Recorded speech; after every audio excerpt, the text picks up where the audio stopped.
আজকে অধিকাংশ মানুষ এলেম শেখে কেন? এলেম শেখে মানুষকে দেখানোর জন্য।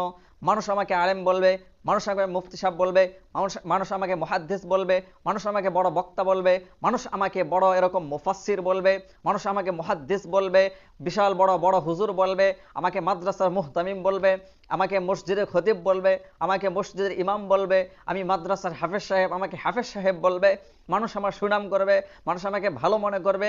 এই সমস্ত নিয়ত নিয়ে যেই সমস্ত ব্যক্তিরা এলেম শেখে, কোরআন শেখে, হাদিস শেখে, ফিকহ শেখে, মুফতি হয়, মুহাদ্দিস হয়, যারা এই সমস্ত নিয়ত নিয়ে এই সমস্ত কাজগুলো করে থাকে, আল্লাহর কসম এই সমস্ত আমল, এই সমস্ত আপনার সার্টিফিকেট, হাফেজ হওয়া, মাওলানা হওয়া, মুফতি হওয়া, মুহাদ্দিস হওয়া, সবকিছু আল্লাহর আদালতে ব্যর্থ হবে।